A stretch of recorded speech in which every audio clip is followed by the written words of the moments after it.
Salut les gars, c'est Elias. Donc aujourd'hui, on se retrouve pour une nouvelle vidéo de Clash Royale.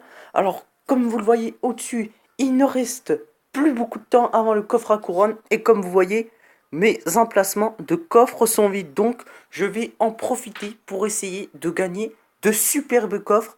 On espère, si ce sont de superbes coffres, dedans essayer de débloquer au moins une légendaire. Que ce soit Molos ou bien comment ça s'appelle, ou bien le sorcier de glace, peu importe, ça ferait plaisir. Donc pour cette vidéo, je vais faire une vidéo des 4 meilleurs decks que je peux vous conseiller à utiliser en arène 2. Donc ces 4 decks que je peux vous conseiller, ils sont vraiment forts. Et voilà quoi. Pour ceux qui sont en difficulté en arène 2, bah c'est pour au moins vous maintenir, ou peut-être mieux, pour vous faire monter arène des barbares, c'est-à-dire l'arène 3. Donc sans plus attendre les gars, je vais vous composer le premier deck. Donc les gars, voilà, le premier deck que je peux vous conseiller est un deck qui est pas cher du tout vu qu'il a que 3,6 en elixir. Euh, Attendez une seconde, je crois que j'ai fait une boulette. Enfin, je sais pas, je vais vérifier.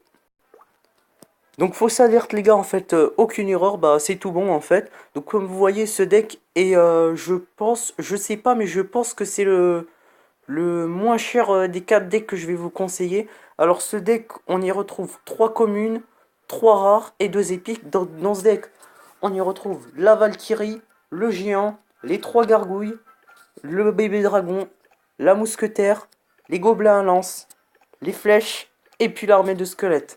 Donc vraiment c'est un deck qui est sympa. Alors donc j'ai plusieurs astuces pour gagner avec ce deck. Donc déjà dès que vous commencez la bataille, si vous avez le géant et la Valkyrie, vaut mieux poser ces deux là d'abord. D'abord le géant à l'avant et la Valkyrie à l'arrière.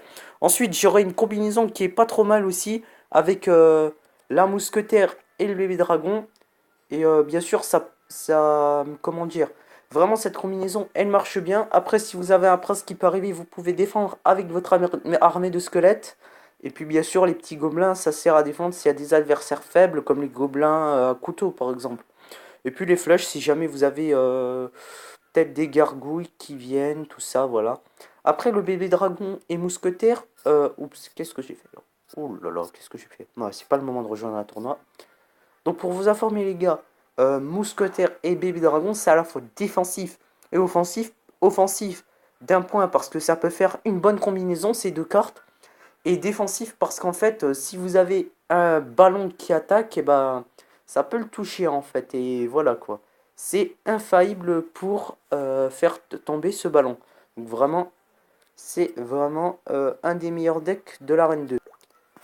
Alors le second deck, les gars, est quasi le même que le premier, sauf que à la place de la mousquetaire, de l'armée de squelettes et des gargouilles, il y a le chevalier, voilà, le chevalier, les archers et la pierre tombale. Donc c'est plutôt un deck défensif. Alors ça peut former une bonne combinaison si j'ai à peu près les mêmes astuces qu'avant.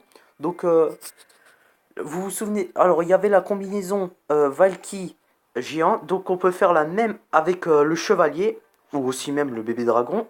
Et même avec le bébé dragon, j'ai une autre combinaison avec les gobelins et les archers. Donc vous pouvez lancer des gobelins, vous pouvez mettre déjà un bébé dragon, et juste derrière vous mettez des archers et des gobelins.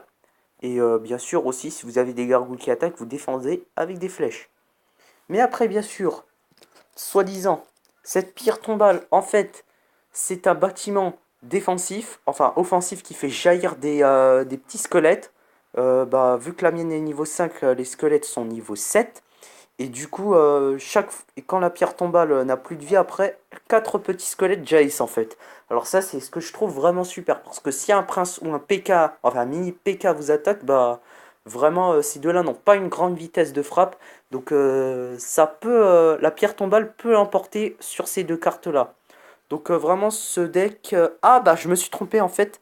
Je crois que c'est le moins cher des decks que je vais vous présenter là parce qu'il fait 3,4 seulement en élixir. C'est pas cher du tout. Vraiment, ça c'est un bon deck. Donc les gars, le troisième et avant-dernier deck que je peux vous conseiller à utiliser en arène 2, c'est un deck à 3,8 de moyenne en élixir. Donc ce deck, je le trouve plutôt pas mal. Vraiment, ça peut faire des dégâts parce que dans ce deck, on a 4 cartes rares, 3 communes et une épique. Donc dans ce deck, on a le mini P.K., le géant, le chevalier, le bébé dragon, les archers, les gobelins à lance, la mousquetaire et puis la tour à bombe. Donc vraiment les gars, si vous commencez votre combat et que vous avez une tour à bombe parmi vos 4 premières cartes, bah vaut mieux la poser en première parce qu'il faut toujours poser les bâtiments en premier dès que vous démarrez un combat. C'est important parce que si vous, par exemple, question stratégie, si vous posez votre tour à bombe sur le côté droit de l'arène, bah votre adversaire il va attaquer à gauche. Alors c'est un peu bête quand même. Mais bon, alors j'ai pas mal de combinaisons à vous passer les gars. Donc déjà, vous pouvez tenter une combinaison avec 4 de ces cartes. En fait, vous posez d'abord un bébé dragon. Ensuite, vous posez rapidement une mousquetaire. Et après, vous en profitez pour poser des gobelins à lance. Et après, si vous êtes encore plus rapide, quelques secondes plus tard, vous posez des archers. Ça, vraiment, c'est une putain de combinaison offensive. Mais défensive, s'il y a un ballon qui attaque, là, ça le tue tout de suite. Ensuite, une bonne combinaison aussi. Alors, vous avez qu'à poser un géant d'abord et juste derrière un mini P.K. ou bien une mousquetaire, peu importe. Et après, juste derrière, après, quelques secondes plus tard, vous pouvez encore rajouter, si vous voulez, un chevalier, des des archers ou bien des gobelins à lance pour vous faire plaisir. En fait, petite rectification, les gars, juste pour ce troisième et avant-dernier deck, c'était en fait les flèches à la place du chevalier parce que je me suis un peu trompé. C'est juste ça, c'est tout. Donc les gars, voilà ce quatrième et dernier deck que je peux vous conseiller. Donc c'est le plus cher de tous, il est en moyenne par rapport à un coffre parfait. Enfin un deck parfait, il est que 4,1 en EXR, donc c'est pas vraiment cher. Donc c'est plutôt un moite-moite. Donc dans ce deck on retrouve 2 communes, 3 rares et 3 épiques. Donc dans ce deck on a la cabane à gobelins, la valkyrie, les flèches, l'armée de squelettes, la sorcière, les gobelins à lance, la mousquetaire et le squelette géant. Donc vraiment c'est un bon deck.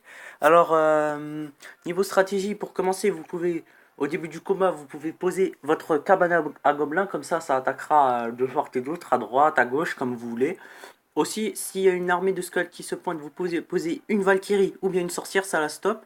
Par contre, aussi vous posez les flèches. Attention, ne posez pas de mousquetaires parce que vraiment ça peut le tuer. Votre armée de squelettes, enfin l'armée de squelettes va tuer votre mousquetaire tout de suite. Ni des gobelins, là, ça marche pas. Et encore moins une cabane à gobelins. Là c'est la galère totale. Après le géant squelette, vous pouvez le mettre pour attaquer. Par contre, il y a un truc qui est bien.